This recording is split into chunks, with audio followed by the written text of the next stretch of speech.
पैसा कमाना चाहता है। हो सकता हो आपने कोई वीडियो देखा हो या फिर कोई सीरीज देखी हो जिससे आपको मोटिवेशन आया और आपको भी स्टॉक मार्केट से पैसे कमाने की इच्छा लचकी हो, पर आपको ये नहीं पता है कि कैसे स्टॉक मार्केट में पैसा लगाना शुरू किया जाए या फिर कैसे यहाँ पे पैसा कमाया जाता है। वेल, आज जो ये वीडियो है ना, ये आपके सारे डाउट्स क्लियर कर देगा। मैं ये को पता है कि शेयर मार्केट एक ऐसा मार्केट है जहाँ पे आप किसी भी कंपनी के शेयर्स खरीद सकते हो। आप रिलायंस के शेयर खरीद सकते हो, आप विप्रो के शेयर खरीद सकते हो, आप टाटा के शेयर खरीद सकते हो, और अगर आपको भरोसा है कि वो कंपनी ग्रो होगी तो वो शेयर का प्राइस भी आपका बढ़ेगा। और यही से शुरुआत होती है एक चीज की जिसको हम बोलते हैं इन्वेस्टिंग। देखो, स्टॉक मार्केट में पैसा कमाने के 3 तरीके हैं, जिसमें से सबसे प्राइम तरीका जो लोग सबसे ज्यादा जानते हैं, सबसे ज्यादा समझते हैं, वो है इन्वेस्टिंग। इसमें आप पैसा लगाते हो और आपका पैसा बढ़ जाता है या फिर आपको अच्छे रिटर्न्स मिलते हैं, तो आप स्टॉक मार्केट से पैसा कमा रहे हो। कुछ नए लोग जो स्टॉक मार्केट को अच्छे से नहीं समझते या फिर कह लो जो लॉन्ग टर्म में इन्वेस्ट करना पसंद करते हैं, वो इसी तरीके से स्टॉक मार्केट में पैसा अपना इन्वेस्ट करते हैं। तो समझते कि क्या इस तरीके से पैसा इन्वेस्ट करना बिल्कुल सही है या फिर नहीं। तो मान लीजिए किसी इंसान ने कोई शेयर 100 रुपए का खरीदा और वो 200 रुपए का हो गया और उसने उस शेयर को बेच दिया, तो इसका मतलब उसने 100 रुपए कमाए।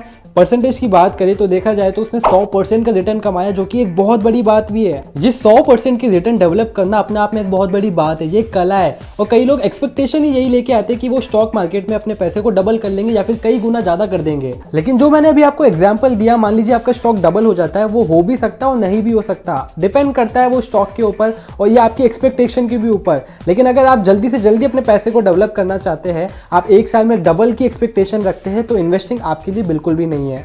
तो अब क्या आपके लिए इंपॉर्टेंट है ये भी मैं आपको इस सीरीज में बताऊंगा, लेकिन उससे पहले मैं आपको बता दूं, अनरियलिस्टिक एक्सपेक्टेशंस ये आपको मार सकता है। ये बिल्कुल भी सही नहीं है। आपको लगेगा कि शायद है ना पैसा एक दिन में डबल होगा, 21 दिन में डबल होगा, ये एक रेड फ्लैग है। ऐसा बिल्कुल नहीं होगा। ये आपको बहुत नुकसान दे सकता है, आपकी इन्वेस्टमेंट में काफी भारी नुकसान दे सकता है आपको। तो अगर आप भी स्टॉक मार्केट में घुसना चाहते तो आपकी एक्सपेक्टेशंस काफी क्लियर होनी चाहिए। आपको रातों रात अमीर बनने के सपने छोड़ने पड़ेंगे, थोड़ा टाइम लगेगा, इसमें आपको सीखना पड़ेगा। तो इस सीरीज में मेरी सारी बातों पे आपको बहुत अच्छे से ध्यान रखना है। तो अभी मैंने 3 तरीके की बात की थी जिनसे हम स्टॉक मार्केट में पैसा कमा सकते हैं, उसमें से हमने नंबर 1 को भी अच्छे से समझा है। तो चलिए दूसरे तरीके को शुरू करते हैं। दूसरा जो तरीका है ये एक पैसिव तरीका है, जिसको लोग बोलते हैं पैसिव इनकम आती है, पैसिव तरीका है, इसको बोलते हैं हम डिविडेंड्स। अब ये डिविडेंड्स क्या चीज होती है? सिर्फ ऐसा नहीं है कि आपने कोई पैसा लगाया, आपने कोई शेयर खरीदा, उस शेयर का प्राइस बढ़ गया और आपने उससे पैसा कमाया, ये तो एक तरीका हो गया। हो सकता है उस कंपनी ने उस साल डिविडेंड भी घोषित किया हो। डिविडेंड आपकी एक एक्स्ट्रा इनकम हो जाती है। एग्जाम्पल के तौर पर मान लेते हैं एक कंपनी है जिसका शेयर प्राइस है 1000 रुपीज और वो कंपनी अपना डिविडेंड देना चाहती है। तो मैं आपको बता दूं, डिविडेंड हमेशा फेस वैल्यू पे मिलता है। आपने कई बार सुना होगा कि किसी कंपनी ने 100% का डिविडेंड दिया है।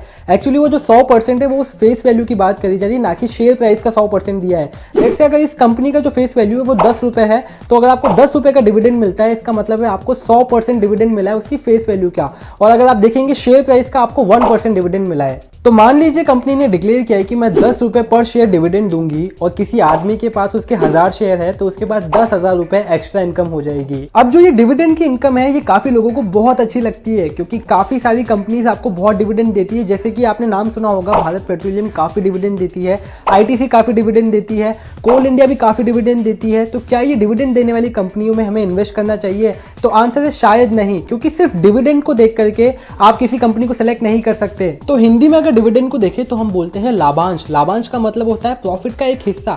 कंपनी अपने प्रॉफिट में से एक हिस्सा आपको एज अ डिविडेंड पे करती है। तो कंपनी आज जो पैसा कमा रही है और जो 10 साल बाद पैसा कमाएगी, उसमें बहुत अंतर हो सकता है। तो मान लीजिए कंपनी आज कम पैसा कमा रही है और आगे जाके बहुत पैसा कमाती है, तो डिविडेंड भी आपको उसी के अकॉर्डिंग, बढ़ते हुए पैसे के अकॉर्डिंग मिलेगा। आपका शेयर प्राइस तो बढ़ेगा ही बढ़ेगा। मान लीजिए आपके पास 1000 शेयर्स है, 1000 शेयर्स का प्राइस बढ़ेगा ही बढ़ेगा, लेकिन आपका 10 साल बाद अगर कंपनी ज्यादा बेनिफिट कर रही है तो आपका डिविडेंड भी बढ़ के आएगा। तो वो लोग जो अपने रिटायरमेंट में एक्सपेक्ट करते हैं उनको 10 साल, 20 साल, 30 साल बाद किसी कंपनी से बड़ा डिविडेंड आएगा, तो वो एक्सपेक्ट कर सकते हैं कि उनको कंपनी कोई बड़ा डिविडेंड देगी। अब डिविडेंड क्यों आएगा? क्योंकि कई सारी बड़ी कंपनीज लॉन्ग टर्म इन्वेस्टमेंट में काफी अच्छा डिविडेंड डिलीवर करती है। इस डिविडेंड को और अच्छे से समझने के लिए आप गूगल पे भी चेक कर सकते हैं कि पास्ट ईयर्स में किस कंपनी ने कितना डिविडेंड दिया है। आपको काफी अच्छे से समझ में आएगा कि लोगों ने एक्स्ट्रा इनकम कैसे जनरेट किया है। तो चलिए अगले पार्ट पे बढ़ते हैं।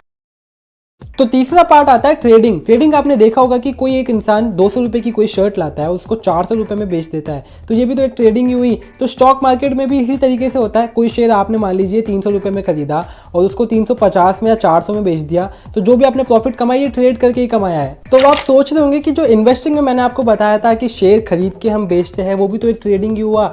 मैं आपको बता दूं, देखिए अगर आप लॉन्ग टर्म में अगर आप पैसा इन्वेस्ट कर रहे हैं 1 साल से, यूजुअली 1 साल से ज्यादा, तो उस चीज को इन्वेस्टिंग बोलते हैं। अगर आप जल्दी चीज़ को बेच रहे हैं, अपने जल्दी शेयर को बेच रहे हैं, लाइक 1 साल से कम टाइम में आपने बेचा या फिर 1 दिन में बेच दिया, 5 दिन में बेच दिया, तो उसको ट्रेडिंग बोलते हैं। तो इन्वेस्टिंग और ट्रेडिंग किस तरीके से अलग है ये आपको समझ में आ गया होगा। तो इस ट्रेडिंग में एक और ट्रेडिंग का पार्ट आता है जिसको हम बोलते हैं इंट्राडे ट्रेडिंग। इसमें आपको सेम डे में शेयर परचेज करके सेल करने होते हैं। तो इंट्राडे ट्रेडिंग में ऐसा क्या फायदा होता है जो नॉर्मल ट्रेडिंग में नहीं होता, मैं आपको बताता हूँ। जो मान लीजिए आपने कोई शेयर 1000 रुपये में खरीदा है तो वो 1100 में हो जाता है, ये तो आपको पॉजिटिव साइड है, लेकिन हो जाता है तो क्या होगा, तो नॉर्मल ट्रेडिंग में आपको यहाँ पे 100 रुपये का नुकसान हो गया। लेकिन जो इंट्राडे में आपको फायदा होता है वो ये है कि आप गिरते हुए पे भी पैसा लगा सकते हो। तो जहां आप नॉर्मल ट्रेडिंग में उस शेयर को 1000 रुपये में खरीद रहे थे, इंट्राडे ट्रेडिंग में आप उस शेयर को 1000 रुपये में खरीद और बेच दोनों सकते हो। तो यहाँ आपने क्या किया, पहले इस शेयर को आपने 1000 रुपये में बेच दिया और बाद में इसको 900 रुपये में खरीद लिया। इंट्राडे ट्रेडिंग में आपको सबसे बड़ा बेनिफिट मिलता है 5x लेवरेज का। अब ये 5x लेवरेज क्या होता है, जहां पे आपको 5 गुना ज्यादा पावर मिल जाती है। लेट्स से अगर आपके पास 10,000 रुपए है तो आप 50,000 रुपए के शेयर खरीद पाएंगे उस 10,000 रुपए से। मान लीजिए किसी शेयर की वैल्यू सिर्फ 1000 रुपए है तो आप नॉर्मल ट्रेडिंग में उसके 10 शेयर खरीद पाएंगे, लेकिन इंट्राडे ट्रेडिंग में आपको 5x की लेवरेज मिलने के बाद आप उसके 50 शेयर खरीद पाएंगे, यानी कि 10,000 रुपए में 50,000 के शेयर खरीद पाएंगे। तो मान लीजिए आपको 1000 रुपए के शेयर पे 100 रुपए का प्रॉफिट होता है, तो वो प्रॉफिट भी आपको 5 गुना होगा, यानी कि 5 शेयर के मुताबिक जो आपकी 5 गुना आपको लेवरेज मिली थी उसके अकॉर्डिंग होगा। लेकिन अगर आपका नुकसान होता है 100 रुपए का, तो आपका जो लॉस है वो भी आपका 5 गुना के अकॉर्डिंग ही होगा। मान लीजिए अगर आपका एक शेयर का प्राइस आपका 1000 से 900 हुआ है तो आपको नुकसान भी 5 शेयर के अकॉर्डिंग ही लगेगा। तो इस लिवरेज में आपको फायदा है तो नुकसान भी बहुत है।